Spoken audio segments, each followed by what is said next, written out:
திரைக்குறள் நேயர்களுக்கு வணக்கம். ஜனநாயகன் இந்த ஒரு படத்தை பத்தி பாத்தீங்கன்னா தினசரி ஏதாச்சும் ஒரு டாபிக் வந்துகிட்டே இருக்குது அப்படின்னு தான் சொல்லணும். இப்போ தீ மாதிரி பரவிட்டு இருக்க ஒரு அப்டேட் என்ன அப்படின்னு சொல்லிட்டு பாத்தீங்கன்னா, படத்துல இருக்க ஒரு 20 மினிட்ஸ் காட்சியை வந்து நீக்கிட்டாங்க. அதை நீக்கி மறுபடியும் சென்சார் போர்டு கிட்ட சப்மிட் பண்ணிருக்காங்க அப்படின்ற மாதிரி ஒரு தகவல் வந்துட்டு இருக்கு. அதை பற்றி எல்லாருமே வந்து டக்கு டக்கு எல்லாரும் ஃபார்வர்ட் பண்ணி, என்னடா இது 20 மினிட்ஸா, அந்த 20 மினிட்ஸ் என்னவா இருக்கும், ஒருவேளை அவர் வந்து பொலிட்டிக்கலா நிறைய விஷயம் பேசியிருக்கேன் அப்படின்னாரே, அந்த விஷயத்தெல்லாம் எடுக்க போறாங்களா, அதெல்லாம் நீக்கி வந்து சப்மிட் பண்ணிருக்காங்களா, அந்த மாதிரி நிறைய கருத்துக்கள் வந்து சோசியல் மீடியால வைரலா பரவிட்டு இருக்கு அப்படின்னு தான் சொல்லணும். தானஜெயன் அப்படின்ற ஒரு பிலிம் ப்ரொடியூசர் வந்து எதுக்கு இந்த மாதிரி ஒரு விமர்சனம் வச்சுக்கிட்டே இருக்கீங்க அப்படின்ற மாதிரி கேட்க ஆரம்பிச்சிட்டாரு. இதுல இருந்து என்ன தெரியுது அப்படின்னு சொல்லிட்டு பாத்தீங்கன்னா, ஜனநாயகன் படத்துல இருந்து எந்த ஒரு பதிவுகளும் வந்து நீக்கல அப்படிதான் இருக்கு அப்படின்னு சொல்லலாம். ஜனநாயகன் படத்துல இருந்து அந்த 20 மினிட்ஸ் சீன்ஸ் எதுவுமே எடுக்கல, அதை வந்து ப்ராப்பரா போயிட்டே தான் இருக்கு. அதுக்கான வேலையை அது பார்த்துட்டு தான் இருக்காங்க. நீங்க வந்து எந்த ஒரு தவறான அப்டேட்ஸும் வந்து எந்த ஒரு தவறான ரூமர்ஸும் வந்து நீங்க வந்து பரவிட்டு இருக்காதீங்க, அதுக்கான வேலை ஒரு விஷயமும் வந்து நகர்ந்துட்டு தான் இருக்கு அப்படின்ற மாதிரி சொல்லியிருக்காரு. ஜனநாயகன் வந்து Jan 9 அப்படின்ற ரிலீஸ் ஆக பட்சத்துல நிறைய படம் வந்து ஜனவரி ரிலீஸ் ஆக போகுது அப்படின்னு சொல்லிட்டு இருந்தாங்க. பட் அந்த படங்கள் எல்லாமே கொஞ்ச நாள் கழிச்சு வந்து ரிலீஸ் ஆகட்டும் அப்படின்றத முடிவு பண்ணி வச்சிருந்தாங்க. இப்போ ஜனநாயகன் ரிலீஸ் ஆக லேட் ஆக சரி ஓகே, மிச்ச படங்கள் எல்லாம் ரிலீஸ் பண்ணுவோமே அப்படின்னு சொல்லிட்டு ஒரு படங்களா இப்போ ரிலீஸ் ஆகிட்டே வந்துட்டு தான் இருக்கு. இது ஒரு பக்கம் போயிட்டு இருந்த நிலையில டிவிகேவோட 3ஆம் ஆண்டு தொடக்க விழா இது வந்து ஒரு 2 நாள் முன்னாடி போயிட்டு இருந்தது. இப்போ வந்து நம்ம விஜய் சார் என்ன சொல்லியிருக்காரு அப்படின்னு சொல்லிட்டு பாத்தீங்கன்னா, நானே விட்டுட்டேன், நீங்க ஏன் விட மாட்டேங்கிறீங்க அப்படின்ற மாதிரி சொல்லியிருக்காரு. அப்படி சொல்லும் போது என்னன்னா, நம்ம ரசிகர்கள் எல்லாருமே வந்து ஓகே, இவர் இன்னும் சினி ஃபீல்டுக்கு வருவாரோ அப்படின்ற ஒரு ஹோப்போட இருக்காதீங்க, நான் வந்து இனிமேல்ட்டு சினிமா துறைக்கு வரமாட்டேன் அப்படின்ற மாதிரி ஒரு கடுமையான ஒரு டாக்குன்னு கூட இல்லாமல், ஓகே ஆமா நான் இனிமேல் சினிமாக்கு வரமாட்டேன் அப்படின்ற ஒரு கன்ஃபர்மேஷனான ஒரு விஷயம் சொன்ன மாதிரி இருந்துச்சு. இது வந்து ஒரு சில கட்சிகளுக்கு வந்து ஒரு இன்ஃபர்மேஷனாக போதும் அப்படின்ற மாதிரி இருக்கு. ஏன்னா ஒரு சில கட்சிகள் இருந்தும் பேசியிருந்தாங்க, மேபி விஜய் வந்து மறுபடியும் சினிமா துறைக்கு போக வாய்ப்பு இருக்கு, ஏன்னா இந்த பொலிட்டிக்கல் சைடு வந்து அவருக்கு செட் ஆகாது அப்படின்னு சொல்லிட்டு இருந்த நிலையில இவர் கொடுத்த இந்த பதில் வந்து ஓகே, இந்த மனுஷன் வந்து பாலிடிக்ஸ்ல தான் இருப்பாரு, இனிமேல் சொன்ன சினிமா துறைக்கு வரமாட்டாரு அப்படின்ற மாதிரி ஒரு நிச்சயமான ஒரு விஷயமா இட்டுது. இப்போ ரீசெண்ட் டைம்ஸ்ல ஒரு நடந்த ஒரு விஷயம் அது ரொம்ப வைரலா போயிட்டு இருக்கு அப்படின்னு தான் சொல்லணும். என்ன அப்படின்னு சொல்லிட்டு பாத்தீங்கன்னா, ரஜினிகாந்த் ஒரு தூய்மை பணியாளரை கூப்பிட்டு பாராட்டு கொடுத்திருக்காங்க. அது எதற்கு அப்படின்னு சொல்லிட்டு பாத்தீங்கன்னா, அவங்க வந்து என்ன பண்ணிருக்காங்கன்னா, ரோட்ல கிடந்த 45 சவரன் நகையை வந்து அவங்களோட ஓனர்கிட்டயே வந்து எடுத்துட்டு போய் சேர்த்திருக்காங்க அப்படின்றது ரொம்ப பெரிய விஷயமா இப்போ வந்து இந்த ரீசெண்ட் டைம்ஸ்ல இருக்கும் அப்படின்னு தான் சொல்லணும். எதனால அப்படின்னு சொல்லிட்டு பாத்தீங்கன்னா, ஒரு சவரன் நகையே கிட்டத்தட்ட வந்து 1,50,000 ரூபாய் கிட்ட வரப்போகுது. அப்படி இருக்கும்போது எல்லார் மைண்ட் செட்லயுமே இல்லை, ஒரு சில பேர் ரொம்ப கஷ்டத்துல இருக்காங்க அப்படின்னா ஒரு 45 சவரன் நகை அப்படின்னா டக்குன்னு எடுத்துட்டு ஓடிடணும் அப்படின்னு தான் பார்ப்பாங்க. ஆனா இவங்க வந்து இல்ல, அந்த காசும் அந்த நகையும் நமக்கு சேர்ந்தது இல்லை அப்படின்னு சொல்லிட்டு அவங்க ஓனர் கிட்ட வந்து போய் கொடுத்துருக்காங்க. இதை கேள்விப்பட்ட ரஜினிகாந்த் அவங்கள வந்து அவங்க வீட்டுக்கே கூப்பிட்டு, அவங்க ஃபேமிலியோட வீட்டுக்கு கூப்பிட்டு அவங்களுக்கு வந்து கிட்டத்தட்ட ஒரு 2 சவரன் நகை வந்து பரிசா கொடுத்திருக்காரு. இது வந்து it's just an appreciating moment அப்படின்னு சொல்லலாம். ஜெயிலர் 2 இந்த படத்தோட அப்டேட் வந்து என்ன அப்படின்னு சொல்லிட்டு பாத்தீங்கன்னா, நிறைய சுவாரஸ்யமான அப்டேட்ஸ்லாம் வந்துட்டு இருக்கு. இதெல்லாம் உண்மையா பொய்யா அப்படின்ற ஒரு பக்கம் போயிட்டு இருந்தாலுமே அப்டேட்ஸ் எல்லாம் கேட்க நல்லா தான் இருக்குல்ல அப்படின்ற மாதிரி இருக்கு. என்ன அப்படின்னு சொல்லிட்டு பாத்தீங்கன்னா, ஜெயிலர் 2ல வந்து இப்போ ரீசெண்ட் டைம்ஸ்ல ரஜினிகாந்த் கேரளாக்கு போயிருந்தாரு இந்த பட விஷயமா தான். அவரோட பாகங்கள் எல்லாமே வந்து முடிச்சாச்சு. இனிமேல்ட்டு ஒரு சில விஷயங்கள் மட்டும் தான் எடுக்க வேண்டியது இருக்கு. கூடிய சீக்கிரம் வந்து படம் வந்து போஸ்ட் ப்ரொடக்ஷனுக்குள்ள போக போகுது அப்படின்ற மாதிரி ஒரு சில நியூஸ் தான் சொல்லிட்டு இருக்காங்க. இதுல ஒரு முக்கியமான அறிவிப்பு என்ன அப்படின்னு சொல்லிட்டு பாத்தீங்கன்னா, இந்த படத்துல வந்து ஒரு சில ஆட்கள் வந்து ரொம்ப பெரிய ஆட்களா இருக்காங்க. ஏன்னா இந்த ஜெயிலர் 2 படம் வந்து பேன் இண்டியா மூவியா ரிலீஸ் பண்ணலாம் அப்படின்ற மாதிரி இருக்காங்க. அதை நோக்கி பார்க்கும்போது கெஸ்ட் ரோல்ல ஒரு சில ஆட்கள் எல்லாருமே வந்து ரொம்ப ஒரு லீடிங்கான ரோல்ஸ் அப்படின்னு சொல்லலாம். அதுல யாரெல்லாம் அப்படின்னு சொல்லிட்டு பாத்தீங்கன்னா, விஜய் சேதுபதி சார் வந்திருக்காரு, அதுக்கப்புறம் சிவராஜ் ஒருத்தவங்க வந்திருக்காங்க, அதுக்கப்புறம் மோகன்லால் சார். இவங்க 3 பேருமே வந்து ஒரு கெஸ்ட் ரோல் கொடுத்திருக்காங்க இந்த படத்துல அப்படின்ற மாதிரி ஒரு கன்ஃபர்மேஷன் லிஸ்ட் இருக்கு. இதையும் தாண்டி இன்னொருத்தர் வந்து வரப்போறாரு, அவர் தான் வந்து பக்கா ஹிட் அப்படின்ற மாதிரி சொல்றாங்க. ஏன்னா பாலிவுட்ல டாப் மோஸ்ட் ஹீரோஸ் இருக்க ஒரு பர்சன் அப்படின்னா இவரை சொல்லுவாங்க. நம்ம தமிழ் இண்டஸ்ட்ரியில வந்து பார்க்கும்போது ஜவான் அப்படின்ற ஒரு படத்துல வந்து ஒரு நல்ல மாபெரும் ஹிட் கொடுத்திருந்தாரு. இவரு மறுபடியும் ஜெயிலர் 2ல ரஜினிக்கு ஃப்ரெண்டா வரப்போற ரோலுக்கு வந்து ஷாருக் கானை வந்து இன்ட்ரடியூஸ் பண்ண போறாங்க. இந்த அப்டேட் வந்து இன்னொரு அஃபிஷியலான இன்ஃபர்மேஷன் வரல, பட் இதை பற்றி நிறைய விஷயங்கள் வந்து விமர்சனமா போயிட்டே தான் இருக்கு. ஹோப்ஃபுல்லி இதுவும் ஒரு உண்மையான ஒரு விஷயமா தான் இருக்கும்னு நினைக்கிறேன். டாலிவுட் வட்டாரங்கள்ல பார்க்கும்போது ராஷ்மிகா விஜய் தேவர்கொண்டா அவங்க 2 பேருமே ஒரு பக்காவான ஹிட் கொடுத்துட்டு இருக்காங்க அப்படின்னு தான் சொல்லணும். அவங்க ரெண்டு பேரும் இணைந்து நடிச்ச ஒரு படம் அப்படின்னு சொல்லிட்டு பார்த்தீங்கன்னா கீத கோவிந்தம். இந்த படத்தில் வந்து அவங்க ரெண்டு பேருமே வந்து சூப்பராக இருந்துச்சு அப்படின்னு தான் சொல்லணும். ஸோ இவங்க ரெண்டு பேருக்குமே ஆல்ரெடி 1 இயர் பிஃபோரே வந்து ஒரு என்கேஜ்மெண்ட் நடந்துருச்சு. ஸோ இன்னும் கல்யாண டேட் தான் அனௌன்ஸ் பண்ணல அப்படின்ற ஒரு ரூமரும் போயிட்டு இருக்கு.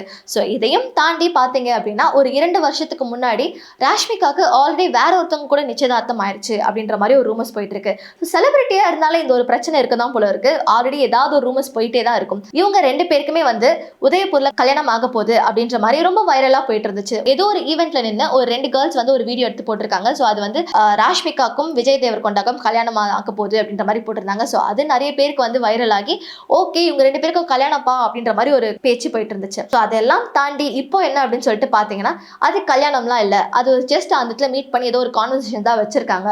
ஆக்சுவலா வந்து Feb 26 தான் இவங்க 2 பேருக்கும் வந்து கல்யாணம் அப்படின்ற மாதிரி ஒரு டோலிவுட் ஃபுல்லாவே இந்த ஒரு டிஸ்கஷன் போயிட்டு தான் இருக்கு அப்படின்னு சொல்லணும்.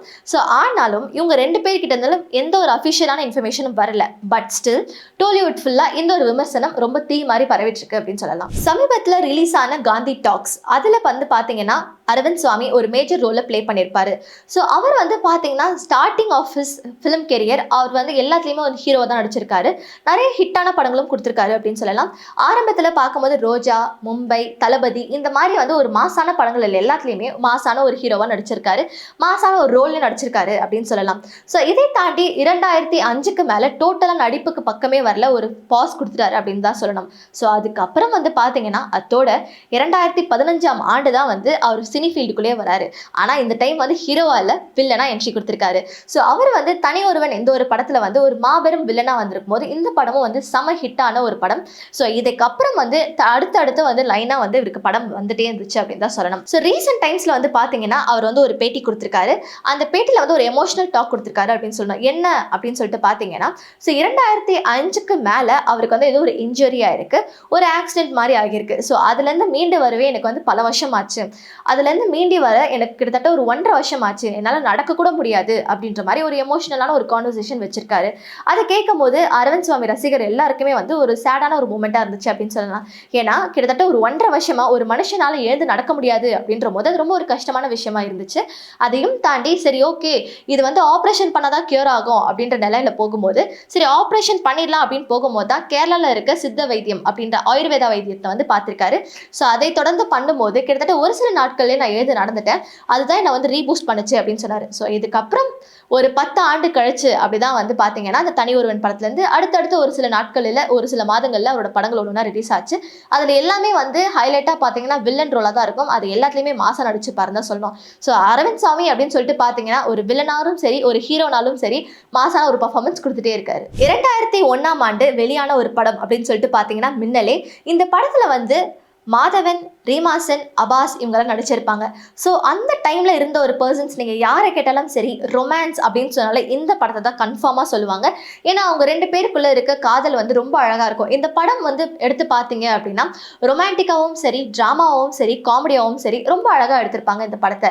இந்த படத்தை பற்றி இப்போ நான் ஏன் பேசுகிறேன் அப்படின்னு சொல்லிட்டு பார்த்தீங்கன்னா February 13ஆம் தேதி இந்த படத்தை வந்து மறுபடியும் ரீரிலீஸ் பண்ண போகிறாங்க. வேலண்டைன்ஸ் டே ஸ்பெஷல் அப்படின்ற மாதிரி போயிட்டுருக்கு. இப்போ ரீசெண்ட் டைம்ஸில் பார்த்தீங்கன்னா புது படங்கள் ரிலீஸ் ஆகுதோ இல்லையோ ரீரிலீஸ் தான் வந்து பயங்கரமாக போயிட்டுருக்கு அப்படின்னு சொல்லணும். ஸோ அந்த பட்டியலில் இந்த மாதவனோட படம் மின்னலேன்ற ஒரு படமும் ரீரிலீஸ் ஆக போகுது. தனுஷோட 55வது படம். இதோட டைரக்ஷன் யாரு அப்படின்னு சொல்லிட்டு பார்த்தீங்கன்னா ராஜ்குமார் பெரியசாமி. ஸோ இவரை பற்றி எல்லாருக்குமே தெரிஞ்சிருக்கும். அமரன் படம் மூலியமாக வந்து ரொம்ப எல்லாருக்குமே ஹிட் கொடுத்த ஒரு பர்சன். இதுக்கு முன்னாடி பெருசாக தெரியலனாலுமே அமரன் படம் மூலியமாக எல்லாருக்குமே தெரிய வந்துச்சு அப்படின்னு தான் சொல்லணும். ஸோ தனுஷோட இந்த 55வது படத்தில் யார் யாரெல்லாம் நடிக்க போகிறாங்க அப்படின்ற மாதிரி ஒரு சில இன்ஃபர்மேஷன்ஸ்லாம் வந்திருக்கு. இதில் வந்து பார்த்தீங்கன்னா பூஜாக்கு பதிலாக சாய் பல்லியை வந்து ரீப்ளேஸ் பண்ணுறாங்க, அந்த மாதிரி ஒரு அஃபிஷியல் ஸ்டேட்மெண்ட் வந்து கொடுத்துட்டாங்க அப்படின்ற மாதிரி தெரியுது. அதுக்கப்புறம் வந்து பார்த்தீங்கன்னா ஸ்ரீலீலா வந்து நீங்கள் பார்த்துருப்பீங்க பராசக்தி படத்தில் வந்து நடிச்சிருப்பாங்க. ஸோ ஆஸ் அ ஹீரோயினா அவங்களோட பாகங்களை வந்து பக்காவாக நடிச்சிருப்பாங்க. ஸோ அவங்க வந்து இந்த படத்தில் நடிக்க போகிறாங்க அப்படின்ற மாதிரி இன்ஃபர்மேஷன் வந்திருக்கு. ஸோ அதுக்கடுத்து பார்த்தீங்கன்னா இந்த படத்தில் மியூசிக் கம்போசிஷன் ஆல்ரெடி கன்ஃபார்ம் பண்ணிட்டாங்க சாய் அபியங்கர் அப்படின்னு பார்க்கும்போது ரீசெண்ட் டைம்ஸில் ஒரு ஆல்பம் சாங் மூலியமாக நிறைய ஹிட் கொடுத்த இவர் ஸோ இப்போ சினி ஃபில்ம் மூலியமாக பயங்கரமாக ஹிட் கொடுத்துட்டு இருக்காரு. ஸோ இந்த T55ஓட அப்டேட் நிறைய வரும்போது உங்களுக்கு அப்டேட் பண்ணிட்டு இருக்கேன். வித் லவ் என்ற ஒரு படம் வந்து Feb 6 ரிலீஸ் ஆக போது அது எல்லாருக்கும் தெரிஞ்சிருக்கும். அது யாரு அப்படின்னு சொல்லிட்டு பார்த்தீங்கன்னா அபிஷன் ஜீவித் டைரக்டர். ஸோ இவர் வந்து வந்து டூரிஸ்ட் ஃபேமிலியோட டேரக்டர். இவர் வந்து இந்த டூரிஸ்ட் ஃபேமிலி மூலமா எல்லாருக்குமே அறிமுகமாயிருப்பாங்க. அதுதான் அவரோட ஃபர்ஸ்ட் டைரக்ஷன். அவரோட ஃபர்ஸ்ட் ஃபிலிம் ஆஸ் அன் ஆக்டரும் வந்து வித் லவ். இதை பத்தி வந்து ராம்குமார் பாலகிருஷ்ணன் இந்த ஒரு டேரக்டரும் வந்து இந்த படத்தை பத்தி ஒரு சில விஷயங்கள் பகிர்ந்துகிட்டாரு. என்ன அப்படின்னு சொல்லிட்டு பாத்தீங்கன்னா, இந்த படம் வந்து ரொம்ப சூப்பரா இருக்கு, இது வந்து என்னோட அப்படியே ஸ்கூல் டேஸ்க்கு வந்து என்னை கூட்டிட்டு போகுது அப்படின்ற மாதிரி சொல்றாரு. ஸோ இந்த படம் வந்து எல்லாரோட ஸ்கூல் டேஸையும் வந்து ரீவைண்ட் பண்ணும் மற்றும் அந்த ஸ்கூல் லவ்வையும் வந்து காமிக்கும் அப்படின்ற மாதிரி சொல்லியிருக்காரு. ஸோ இந்த நிலையில அபிஷேக் ஜீவித்தும் வந்து ஒரு விஷயத்தை பகிர்ந்திருக்காரு. என்ன அப்படின்னு சொல்லிட்டு பாத்தீங்கன்னா, படத்தினால ஃபேமஸ் ஆகுறனோ இல்லையோ, உன்னை கல்யாணம் பண்ணிக்கிட்டதுனால நான் ரொம்ப ஃபேமஸ் ஆகிட்டேன் அப்படின்ற மாதிரி அவங்க ஒய்ஃபை பார்த்து அவர் சொல்லியிருப்பாரு.